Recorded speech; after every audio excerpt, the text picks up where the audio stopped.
Welcome to East Alabama Today, featuring topics, events, and interesting people from all over East Alabama. Hosted by Carl Brady. Now, let's get right to the show. Here's Carl Brady. Hello, everyone. Welcome into East Alabama Today. I'm Carl Brady. Thanks for being with us on our program today. Got a fun show for you that I think you are going to really enjoy, so be sure to hang out with us for that. But first, we need to let you know how to get in touch with us. If you have an idea for the show, we want to hear from you. You guys, as we always say, are our eyes and ears out on the street here in East Alabama. If you have a festival going on, something happening in your community, in your neck of the woods, we want to know about it, whether it's related to your church, your community organization, your school, whatever you have going on, let us know about it, and we will be happy to feature the event here on East Alabama Today. Now, we also want to know about the people in your community who are interesting. Maybe they have an odd or interesting hobby. Maybe they're an author or writer, musician, anything like that. We want to know about those folks. So as you can see on the screen, the best way to get in touch with me is to send me an email, cbrady@tv24.tv. That's what we want you to do. Just send us the information that way, and let us know what's happening in your neck of the woods. If you happen to miss a show, you can always go online to tv24.tv and go to the on-demand section. Click on East Alabama Today, and there you'll find a whole series of past shows that you can choose from to watch at your convenience on your computer there at with East Alabama Today at tv24.tv. We'll be back in just a moment to get started with today's show, so hang out with us. We'll be back.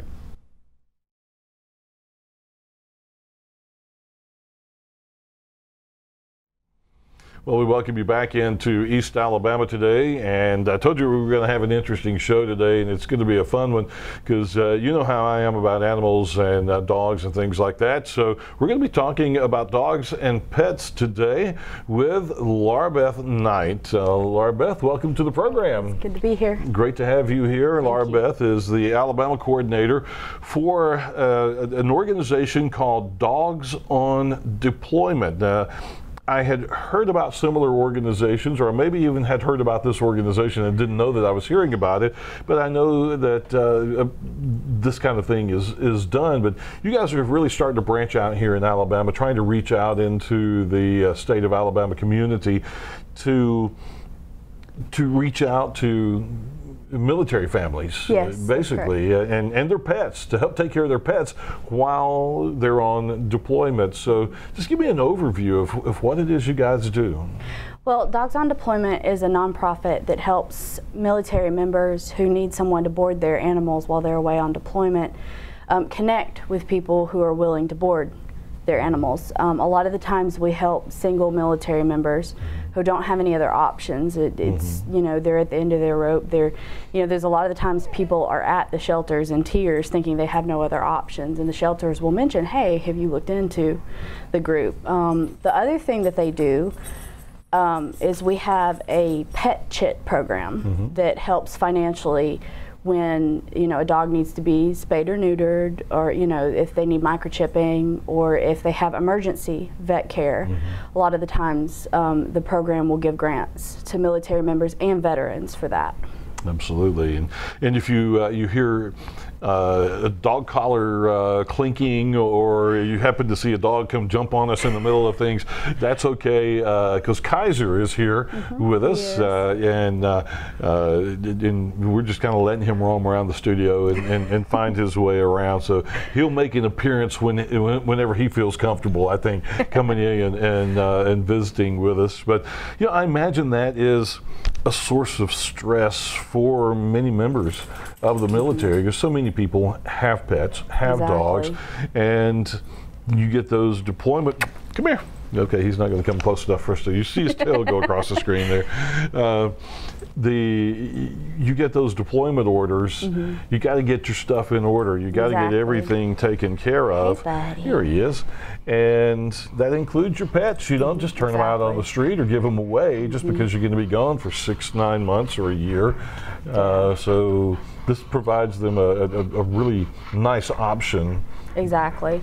It can be really helpful, especially, you know, we want to eradicate the need for people to surrender their pets to a shelter if they're military. You know, there's no reason for that to have to be a thing. No. And we don't want people having to go overseas or really anywhere and have to know that they've not been able to do the best they can for their pet. A lot of people, their pets are their companions, they're best friends, they're part of the family. Oh, for me, absolutely. I cannot imagine having to give up my pets at all. I can't imagine, being away from them that long would be hard enough, but but having to give them up as opposed to leaving them with somebody I know I can trust to take care of them, that would be extremely difficult. Exactly. We're working to eliminate that sacrifice. They already give up so much for our country, and there's no reason for them to have to deal with that as well. How do you become a volunteer boarder? How does it work?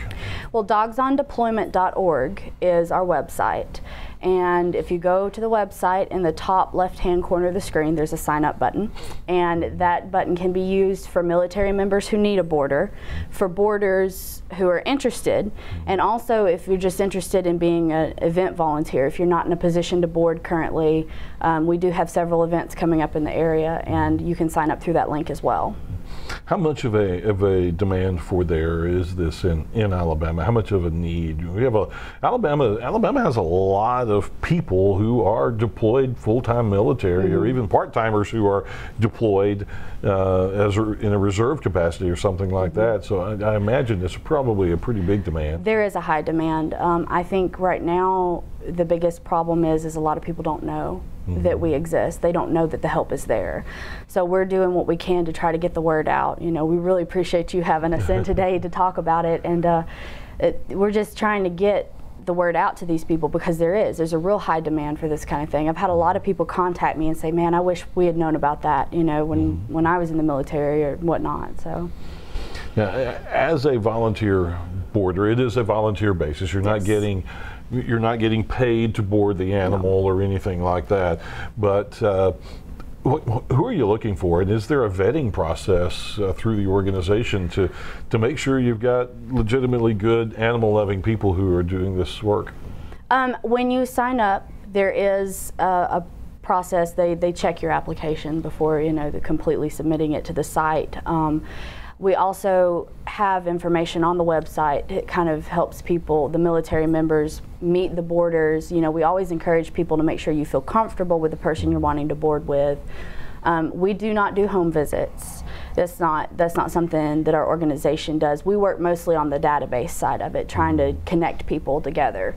But yes, there's a lot. We keep a lot of articles to keep people informed, so that they can make a good decision on the boarder that they're looking for. I did notice on the website that there are there's a tab of resources for military members with pets. That's just a long list of things that they can go and look at. That's ways things they need to think about in taking care of their pets while they're gone. Exactly. One of the big things that we're pushing is responsibility with military members when it comes to their pets. A lot of people have a negative view about, well, we don't want to adopt a military member because they can't take care of their pets. And we're trying to change that. We're trying to shift a paradigm into a more positive light for these people. What if the dog has a medical issue while you are boarding the dog? Is that where the medical part comes in? Can that be a part of the assistance there? It can be. It depends on the situation. That's something that the military member would have to go through the pet chip program to see if it qualified at that point. Depending on the contract that you have with your boarder, we do have a sample contract on the site that people can look at, and depending on what you agree to, the person may reimburse you for the vet bills, or it may be something ahead of time that they send a certain amount per month, or it's really. So you work that as a it's very customizable. Contract, yes. You can customize that contract between the pet owner and the boarder to then decide how often you have vet visits getting the shots and then those kind of things. So you can work all that out, and you guys have the sample contracts so that they can do that. So basically you guys are facilitating a matchup. Exactly. Almost like Match.com. For pets. for pets and boarders. Yes. What kind of feedback are you getting from people on both sides who have participated in this program? Everybody feels like it's rewarding.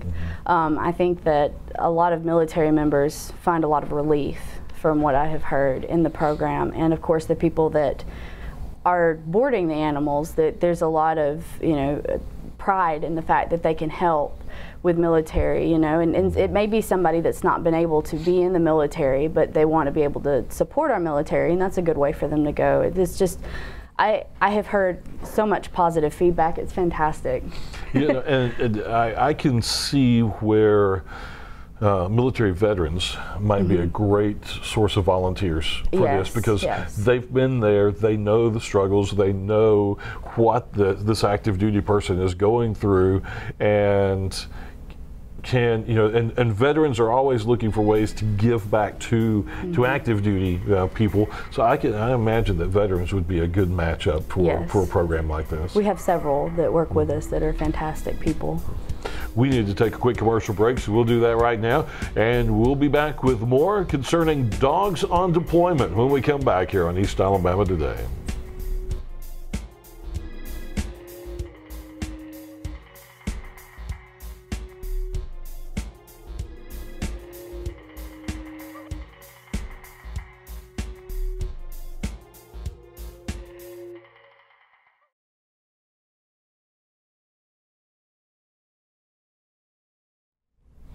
We welcome you back into East Alabama Today. We're talking about dogs on deployment. We have Laura Beth Knight, the Alabama coordinator for the organization, here with us. Kaiser is here somewhere. He's kind of wandering around doing his own thing. He'll wander in and out occasionally as we talk throughout the show. But dogs on deployment, again, the website, dogsondeployment.org. If you want to go check out the website, a lot of great information on the website for people to go check out and see what the organization is all about. But across the country right now, the organization has had about 700 dogs that have been placed with, I don't want to call them foster homes, but kind of basically a foster home, or somebody that can care for them while their military owner is on deployment.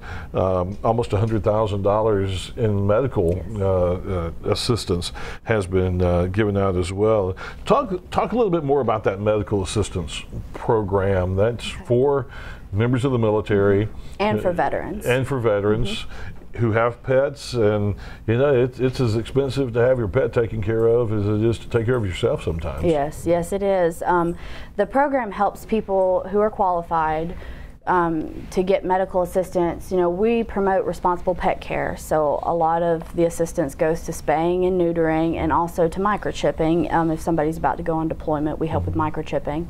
And it also helps with emergency vet care if something happens, one of the dogs gets sick, or cats even, and they'll help with that. The application is on the website, so people should be able to go on there. They should be able to read about the program there. There are some requirements. You have to be a certain level of pay in the military. You have to be a certain level of retired veteran pay and whatnot. They will look over the application, and they will email you back.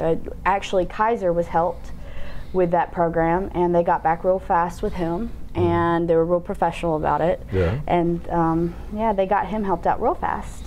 Yeah. And he's decided to just lay down and relax here for a second. So he finally gotten comfortable with the situation as he's explored every nook and cranny of the studio so far. Great dog, great. A lot of, and I'm sure most of the dogs that are involved in this kind of a program are going to be good dogs. And for people like me who are dog lovers, if I didn't already have 3, it would be the perfect opportunity for me to volunteer to help out, to have a companion around. Exactly, and it's not just for dogs. We have helped cats, reptiles, really? Birds. So you can do a variety of different kind of pets. Exactly. Yes. Talk about the fundraising part of this. If you're going to be, funding medical bills and things like that, then there's upkeep on the database and the websites and that kind of information, getting the word out. What kind of fundraising efforts are out there for the organization, and how can people help? Well, anybody is welcome to donate on the website at any point. There is a donate option on the website. We are looking to do events in the area, especially here in Gadsden. This area seems to be, chock full of people who would be interested, military members and veterans. Different events with restaurants. We've done things with breweries in the past where we have events, they donate a portion of their sales. We've had different silent auctions. There's been several different events, and if anybody has ideas that they would like to forward to us, I have an open door policy on it. I'd love to hear anything. I welcome the feedback. My email is al-birmingham@dogsondeployment.org, and anyone is welcome to get in touch and talk about different events and whatnot. The fundraising that we do, 90% of donations go directly into the pet chip program. 10% stays in the local area to help us, get the word out. We are a 100% volunteer organization. Everybody from, event volunteers up to the CEO, they all give their time and they donate. And so there's not any overhead for that kind of thing. Everything goes either to spreading the word or to helping veterans and military members directly. You mentioned the CEO. Could you talk a little bit about the founding of the organization? Yes, Elisa and Sean Johnson are, Elisa's in the Marines and Sean's in the Navy. And they were both deployed at the same time. And luckily, they had family members that were willing to take care of their animals at the time. But they started talking about the fact that, you can't imagine what it would be like to be single, not have family members that could help, be in a position where you thought you were going to have to give up your pet. Right. So it kind of became a grassroots organization out in California back in 2011, and it has grown to a nationwide group that has just been fantastic. It's amazing, and Elisa and Sean are both just great people. They've been really helpful trying to get us started here in Alabama. Yeah. So. And you're available, I would assume, to speak to civic clubs, organizations, and things like that. If we could put the phone number and information back up there again, that's how folks can get in touch with you. And you do have a Facebook for Dogs on Deployment Alabama, and if you just go to Facebook, search Dogs on Deployment Alabama, you'll find it. A lot of good information there, and you can get in touch with Laura Beth there as well. And have you just come around the community and speaking at different organizations to talk about what you do and what you offer. This is East Alabama is a pretty heavily military area, so I can see where the services you offer can come into play very importantly here. Yeah, so we would love to build up in this area. We want to be able to help as many people in our state as possible. But we do need to take another commercial break, so we'll do that and be back in just a moment with a quick wrap up. So be sure to hang out with us in East Alabama Today.